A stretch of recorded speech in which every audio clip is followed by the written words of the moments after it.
Merhaba değerli izleyiciler. Hanoğlu'nun penceresinden sevgiler ve saygılar sunuyorum. Yeni bir videoyla YouTube canlı yayın programıyla huzurunuzda, karşınızdayım. Bu programımızda değerli kardeşlerim,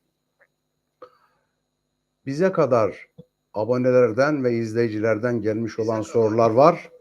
Bu sorular var. Onları ifade etmeye çalışacağım. Ayrıca öğrencilerimizden de bize kadar ulaşmış olan bazı sorular var. Onlar üzerinde duracağız. Nedir bu konular? Evet, Kur'an-ı Kerim'deki ayetlerin çevirilerine bakıldığı zaman, yani Kur'an meallerine bakılınca farklı farklı çevirilerin yapıldığından bazı kardeşlerimiz şikayetçiler. Yani daha doğrusu bir anlam veremiyorlar. Mesela bir izleyicimiz diyor ki, ben diyor Kur'an'ı okumaya başladım. İşte mesela ayetin birisinde diyor ki Allah dilediğini saptırır ve dilediğini de hidayete erdirir diyor. Peki Allah saptırdıktan sonra neden kişiyi imtihan edeceğini, sınava çekeceğini söylüyor? Haklı olarak sorulan sorulardan birisi bu. İkincisi, öğrencilerimden birisi şöyle diyor. Hocam siz bizi teşvik ediyorsunuz. Kur'an okumaya teşvik ediyorsunuz. Ben de diyor Kur'an-ı Kerim'i aldım baştan sona okumak için. Ancak Bakara suresini başladım. Fatiha'yı bitirdim. Bakara suresine geldim. 6. ayette Allah kalpleri mühürlediğinden bahsediyor. Allah kalpleri mühürlediğinden, gözleri ve kalpleri mühürlediğinden bahsediyor. Ben diyor okumayı bıraktım diyor. Madem kalbim kapalıysa yahut da mühürlenmişse o zaman okumama gerek yok diyor. Yine haklı bir soru. Şimdi bütün bu meseleleri anlatmaya çalışacağız. Ancak bir de Kur'an-ı Kerim'deki birçok yerde geçen şa'e fiili vardır ki bu şa'e fiili nasıl okunmalı, nasıl anlamalı? Bütün bu konular üzerinde ayrı ayrı görüşlerimi, yorumlarımı, kendi bildiklerimi, kendimce söyleyeceğim. Tamamen söylediklerim beni bağlar. Dolayısıyla da programımıza artık geçebiliriz. Evet, Kur'an-ı Kerim değerli kardeşlerim Arapça yazılmış. Yani Arapça olarak çevrilmiştir. Hazreti Peygamber Efendimiz Arap toplumunun içerisinde doğduğu için elbette ki vahyin dili Arapça. Yani diyelim ki Allahu Teala Hazreti Peygamberi Mekke'deki Hazreti Muhammed Aleyhisselam'ı seçmeseydi de başka bir coğrafyadaki birisini seçmiş olsaydı peygamber olarak, onun dili de İngilizce olsaydı veya Almanca, Fransızca veya Türkçe olsaydı elbette ki o dille inmiş olacaktı. Bu gayet normal. Ancak burada önemli olan hususlar şunlardır. Kur'an'ın dili Arapça olduğuna göre lisan-ı Arap'ta lügattan tutun gramere varıncaya kadar, hatta anlayış ve algılara varıncaya kadar farklıdır. Dolayısıyla da Kur'an'ı Arapçadan başka bir dile çevirirken hem o çevrilen dilin özelliklerini bilinmesi lazım. Yani örneğin mesela Arapçanın yapısını, gramer yapısını, dili yapısını, işte yüklem, buna benzer gibi özne, nesne vesaire gibi şeylerin tamamen çok iyi bilinmesi lazım. Ve ayetlerin de baştan sona okunması lazım. Yani ayetlerin siyak ve sibaklarına bakılması lazım. Anlam bütünlüğü vardır her ayetlerde. Dolayısıyla da bu anlam bütünlüğünü kaçırmamak için dikkat ve özen gösterilmesi gerekir. Hangi dile çevriliyorsa o dilin de özellikleri vardır. Yani o toplumun, mesela diyelim ki Türkçe'ye çevrildiği zaman Türk toplumunun veya Kürt toplumunun, Acem toplumunun, Alman toplumunun kendilerine göre özgü dil yapıları vardır, gramer yapıları vardır.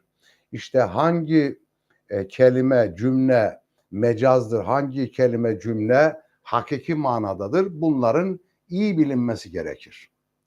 Tabii ki Kur'an-ı Kerim'i Türkçe'ye çeviren yani mealciler diyoruz. Mealciler elbette kötü niyetle bunu yapmış değillerdir. Fakat bir özensizlik var burada. Maalesef bir özensizlik var. Çünkü Kur'an'ı baştan sona incelediğimizde gerçekten farklı farklı anlamlara gelen, yani buna nedir? Müteşabih diyoruz. Müteşabih ayetler ki benzeşen, benzeşik ayetler vardır. Birbirine benzeşenler vardır. İşte o belki birden çok fazla manaya gelmektedir. Dolayısıyla da o birden çok manaya gelen ayet bütünlüğü içerisinde hangi anlama geldiğini konu bütünlüğü içerisinde iyi seçilmesi gerekir. Dolayısıyla da Kur'an-ı Kerim'i Türkçe'ye tercüme ederken, çeviri yaparken çok titiz davranılmalı. Neden? Çünkü biraz önce bir dinleyici ve öğrenciden gelen bize soru bu. Çünkü mesela diyelim ki genç kardeşimiz Kur'an okumaya başlayıp, Kur'an'la buluşup onu okumaya başlarsa ve orada da tamamen çelişik ifadeleri görürse, yani çeviri yorumlarını, farklı yorumlarını görürse, o zaman bu kişi Kur'an'la buluşamaz, bütünleşemez. Dolayısıyla da bu tür insanlara da bir haksızlık yapmış olur. Kaldı ki zaten günümüzde bu tür insanların çokça eleştiriler yaptıklarını biliyoruz. Başka bir forumda yapacağım ben. Birkaç ateistle diyaloglarım oldu. Onu bir program yapacağım inşallah. Gerçekten de çok ilginç şeyler söylüyorlar. Yani böyle söyledikleri de insanı etkileyici sözler. Evet. Şimdi buradan baktığımızda önce mesela bakalım.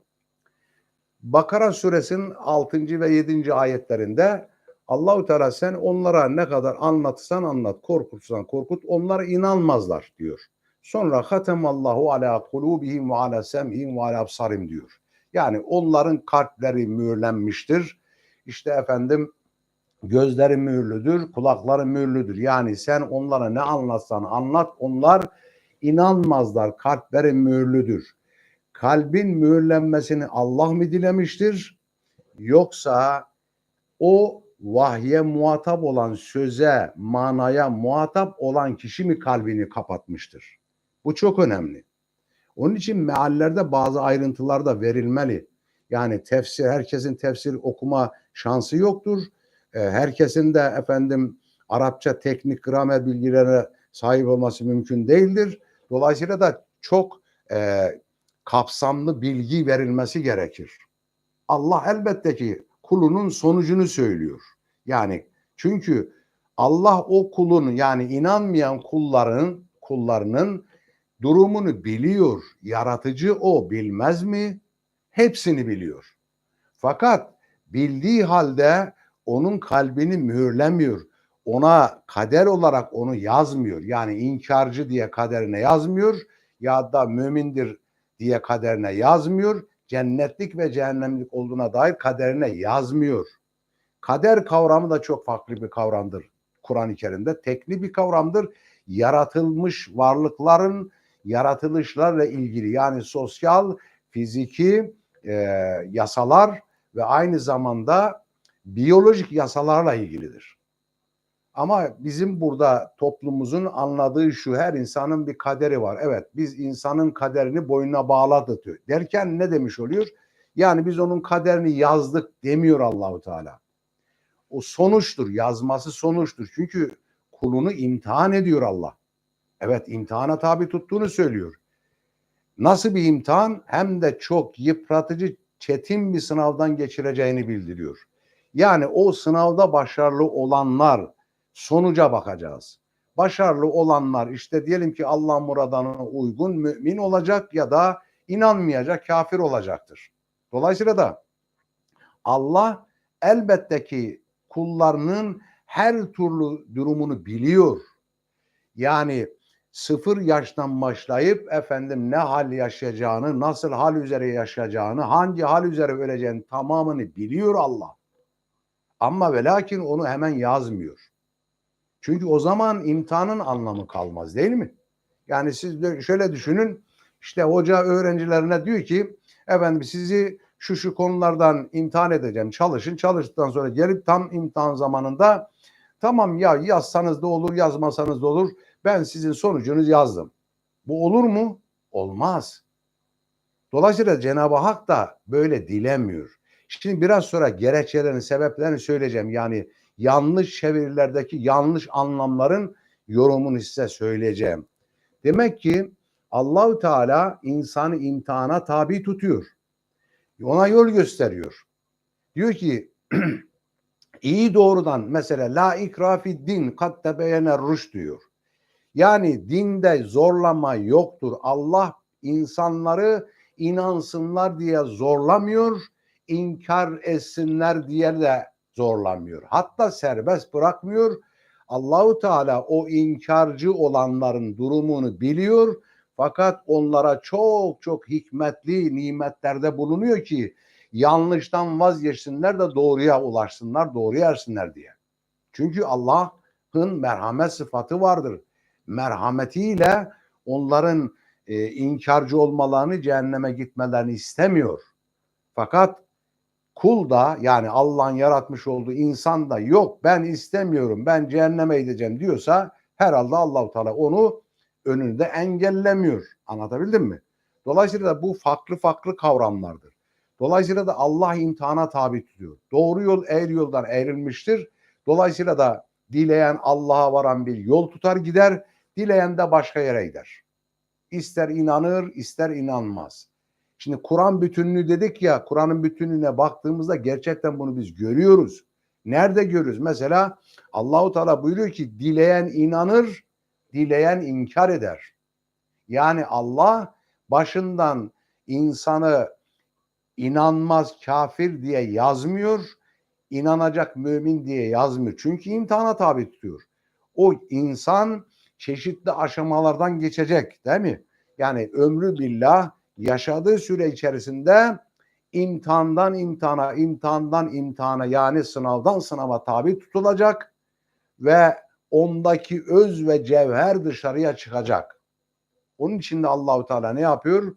Kullarını imtihan ediyor. İmtihan ettiği için de baştan onu yazmıyor.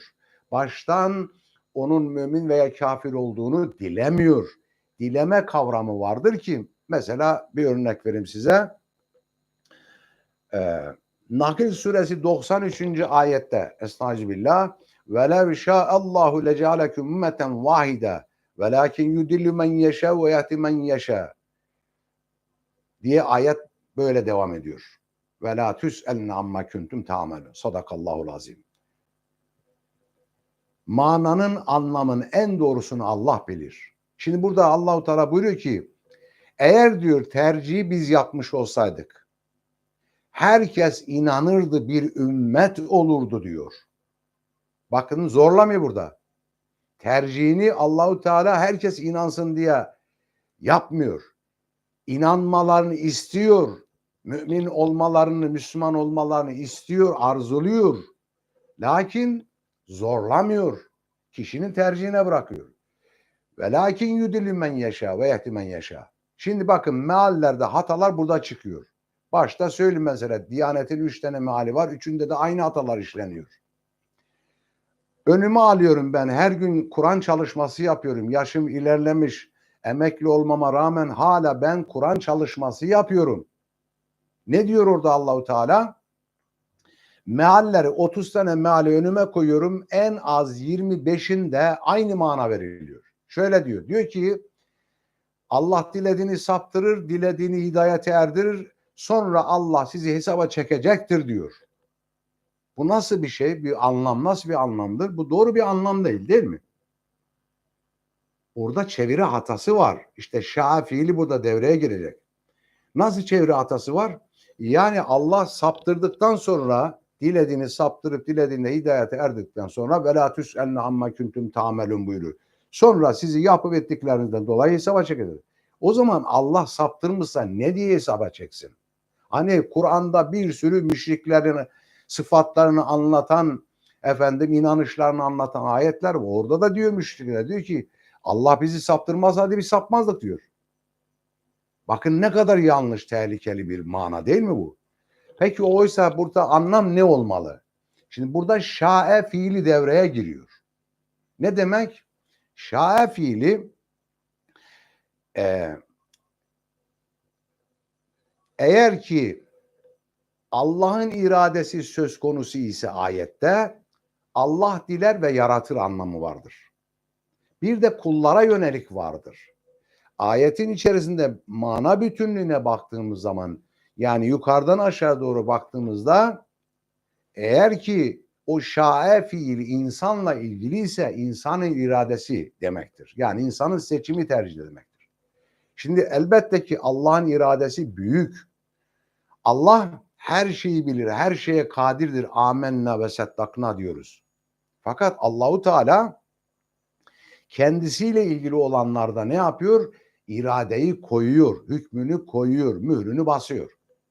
Ama kullara da irade verdiği için kullarının dilemesiyle oluyor. Peki bu mana ne olabilir?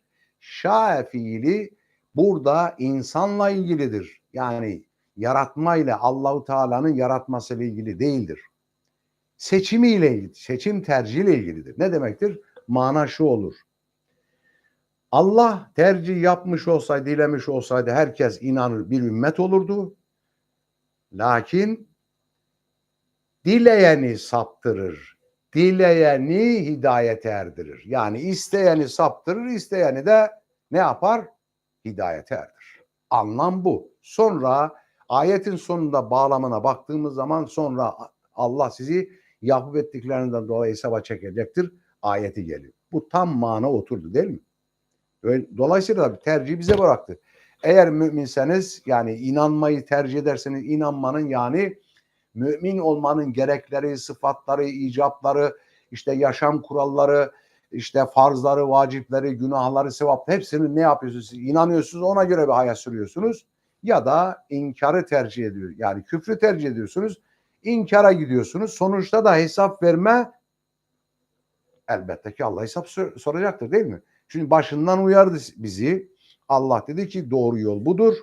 İstersen bu doğru yoldan bana varırsın. Yani asıl maksadi maksuda ulaşırsın.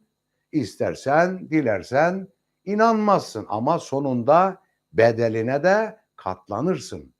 İnanan insanın efendim bir ödülü vardır. İnanmayan insanların da bir bedeli vardır. Evet. Şimdi bakın yine çeviri hatalarından birisi mesela Nisa suresi 34. ayette Allahu Teala kadının nüşüzünden bahsediyor. Darabe fiili geçiyor orada. Kadının nüşüzü yani ne demektir? Efendim biraz serkeş davranıyor. Serkeş davranıyor. İtiraz ediyor. Geçimsizlik yapıyor. Birçok anlamları var da ben kısa bunları söyleyeyim. Dolayısıyla da geçimsiz olanlara diyor. İşte öğüt verin, nasihat edin, yataklarını ayırın. Sonra da bütün bakın 30 mealin içerisinde 25'inde onları dövün diyor. Ya Allah der mi bunu? Oysa ki 128 yani yine Nisa 128'de Allahu Teala erkeğin nüşüzünden bahsediyor. Aynı cümle orada da kuruluyor. Geçimsiz olanlar diyor. Nedir manası o zaman? Doğru mana şudur. Yani nüşüz yapan kadınları işte geçimsiz olan, gözü başkalarında olan, başkalarını düşünen yani bir kocayla evliyken, nikahıyken başka erkekleri düşünüp onlarla evlenme, evlilik planları kuruyorsa bu nüşüz yapmış olur. Bunu öğüt verir, nasihat edersiniz, işte yatağından ayrılırsınız. Olmazsa ayrılma manası vardır. Zira darabe fiili Kur'an-ı Kerim'de 54 yerde geçiyor. Sadece 4'ünde darbeyle efendim vurma, kırma neyse buna benzer gibi anlamı var ama 50 tanesinin 50 tane farklı anlamı var. Bu neydi? Bu işte benzeşik kelimeler dediğimiz yani müteşabih ayetlerdir. Çok manaları vardır. Dolayısıyla da bu mana verilir. Uygun olan mana budur. Hani hatemallahu derken orada da sanki onların kalpleri mühürlüymüş gibi, sanki cümlesini kurmak zorundayız. İstihare sanatı vardır burada. O yüzden diyoruz ki Kur'an-ı Kerim meallerini yani Arapçadan Türkçe'ye çevirirken, tercüme ederken mutlak manada iyi bir edebiyat yani dil bilinmesi lazım. Çünkü bir eseri, hele dini bir eseri başka bir dile çevirirken adam inanç dünyasını ona göre kuracaktır. Biz yanlış mana verirsek, o yanlış manayla kişi inanıp amel ederse, ömrü billah bittikten sonra da Allah'ın huzuruna varsa sen yanlış amel etmişsin. Ya Rabbi ben işte hoca bana böyle söyledi. Hocalardan duyduk. İşte ilahiyatçılar duyduk. İmamdan duyduk. Anamdan duydum. Babamdan duydum dese. Bu geçerli bir mazeret olur mu? Olmaz. Onun için çok dikkat etmek lazım. O Kur'an-ı Kerim'i Arapçadan başka bir dile çevirirken mutlak manada iyi bir edebiyat bilmesi lazım. Ben de arzu ederim. İstiyorum ki ben de bir Kur'an-ı Kerim'i 10 yaşından beri hafızım, okuyorum. Halen okuyorum.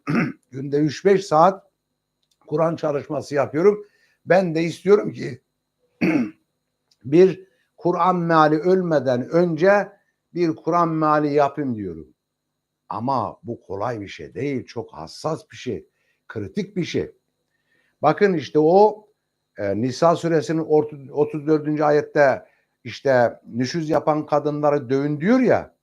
Bak onu ben bundan seneler öncesiydi bir televizyon programında çeviri yapmış olan bir ilahiyatçıya telefonuna bağlandım.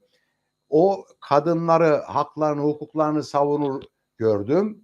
İyi de dedim telefonda hocam siz mealinizde kadını dövün diyorsunuz. O dedi ki ya o günkü kafam buydu diyor. Daha Kur'an'dan çok şey öğrendim. Meğerse o mana değilmiş. Yine bir tarihte ben bir profesör yani ilahiyatçı bir profesöründen bir meal üzerinde bir çalışma yapılıyordu. Hatta onun mealini ben ödül olarak işte gençlere dağıtmak için bir kampanyam vardı. Onun mealini tercih ettim ve orada da gördüm bazı hatalar gördüm. Ve ona söyledim. Dedi ki ben buna lafız manası verdim. Ya sadece lafız manası olmaz ki. Bunun arka planı vardır. Tarihi süreci vardır. Vesaire vesaire. Dolayısıyla da valla ben aklımdan hiç geçmedi dedi. Ama dedi bir dahaki mealin baskısına ben bu cümleyi değiştireceğim dedi. Ve sonradan baktım değiştirmiş. Yani biz tabii ki kimseye hocalık tasladığımız yok. Ama hasbelkader Kur'an okuyorum. Dolayısıyla da bunlara dikkat etmek lazım. Evet şimdi Şafii'nin de anlattık. İşte bahsettik o katemallahu derken Allah sanki onların kalpleri kapalı. Adam yani kalbini kapatmış. Hani siz böyle bazen birisine konuşursunuz dersiniz ki anlatırsınız. Yani bir öğüt nasihat falan verirsiniz veya bir konuyla ilgili bir şey söylersiniz. Adam der ki ya boş ver ya ben dinlemiyorum seni. Benim kalbim kapalı, kulaklarım kapalı, gözlerim görmüyor. Adam hakikate gözlerini kapatmışsa, adam hakikate kulaklarını kapatmışsa, adam hakikate kalbini kapatmışsa, bu Allah'ın sonuç olarak bildirdiği bir şeydir ki elbette ki yapılacak bir şey yoktur. Çünkü ona zorlayamazsınız. İnsanları inanmaya zorlayamayız. Allah serbest bırakmış. O nedenle de değerli kardeşlerim bu meallere çok dikkat etmek lazım. Meallere çok dikkat etmek lazım. Çevirilere dikkat etmek lazım. Yani ben de mesela sitemde yazı yazıyorum. Kur'an ayetlerini orada kavramları çalışarak sunuyorum. Ama dikkat ediyorum. Olabildiğince dikkat etmek lazım. Çünkü vebal bize ait olur. Onu duyan eşten insan ne yapar? Efendim yanlış inanmış olur. Evet şimdi baktığımızda mesela İsra suresinde de Allah kişinin rızkını belli bir ölçüye göre yaratır diyor. Bu ne demektir? Allah kişinin kulunun rızkını daraltmaz. Allah er-rızku alallah buyuruyor. Bütün varlıklara, canlara rızkı yaratmıştır. Orada ne anlama geliyordu? Orada da yine efendim müteşabih ayettir. Dolayısıyla da çalışma, çabalama, aklı kullanma, yetenek kullanma, buna benzer gibi şeylerden dolayı kişinin ya rızkı az olur, daralır, belli bir ölçüye göre ya da genişler. Şimdi adam var ki mesela ne yapıyor? Helala harama dikkat ediyor ama rızkı dar, yani az, geçimi dar. Birisi de var ki helala harama riayet etmiyor, yani sınır tanımıyor. O da uzun geniş mal, mülk, melal sahibi olmuş oluyor. Dolayısıyla da burada hepsi insanlara yöneliktir. Yani şa'e fiilinin birinci anlamı yüce Allah'a aittir. O külli iradedir. Allah insanın ne yapmıştır? Kaderini, yani varlıkların kaderini yazmıştır. Mesela doğum kaderi, ölüm kaderi vardır. Kader ölçü demektir. Kanunu var demektir. Ama Allah insanların kaderini önceden yazmıyor. Bildiği halde yazmıyor. Çünkü onu imtihana tabi tutuyor. Dolayısıyla da imtihana tabi tutulan bir şeyi, bir varlığın sonucunu başından bağlamıyor Allahu Teala. Benim anladıklarım bu. Evet, o nedenle de değerli kardeşlerim, bugünkü günümüzde gençlerin çoğunu görüyoruz. Gençlerin çoğu deizme kayıyor ve ateizme kayıyor. Sebeplerinden birisi bu. Çünkü adam okuyor, çevirisini okuyor, bakıyor orada çok büyük yanlışlar var. Yani aklı basıyor. Biz de bazı şeyleri mesela 1000 sene evvelki bir şeyi tefsirin mealini almışız. Olmuyor ki günümüzde, yani Kur'an-ı Kerim statik kitap değil ki, dinamik bir kitaptır. Yani dolayısıyla da böyle sürekli yenileyen, kendini yenileyen. Tabii ki şunu kastetmiyorum ben. Yani Kur'an'a orada Allah'ın muradı var. Allah bir mana vermiştir. Dolayısıyla biz de onu kendi kafamıza göre manalandıralımı kastetmiyorum. Yanlış anlaşılmasın. Ama çok özen göstermemiz gerekiyor. Evet, şimdi bu akşamki programımızda ne dedik? Allah dilediğini saptırır, dilediğinde hidayeti erdirir. Sonra Allah diyor ki ben sizi hesaba çekeceğim. İşte bize izleyicilerden gelen sorulara cevap verdik. Allah dileyeni saptırır. Dileyeni hidayet erdirir. Yani tercihi, inanma veya inanmama tercihini kullarına bırakmıştır Allah. Allah elbette ki o kulun inanmayacağını bilir veya Allah elbette ki o kulunun, insanın inanacağını biliyor. Ama imtihana tabi tuttuğundan dolayı sonucu Allahu Teala ne yapacak? Sonunda bildirecektir. Bu anlamdadır. Değerli kardeşlerim, evet, beni izlediğiniz için hepinize teşekkürler ediyorum. Lütfen kanalıma abone olmayı unutmayın, destek verin. Ben burada program yapmamı istiyorsanız, ki öyle geliyor bize izleyicilerimizden, o zaman kanalıma abone olmayı unutmayın. Beğeni yaparak paylaşımlarda bulunmayı unutmayın. Yorumlarınızı ve sorularını mutlaka her zaman bekliyorum. Hayırlı akşamlar, görüşmek üzere.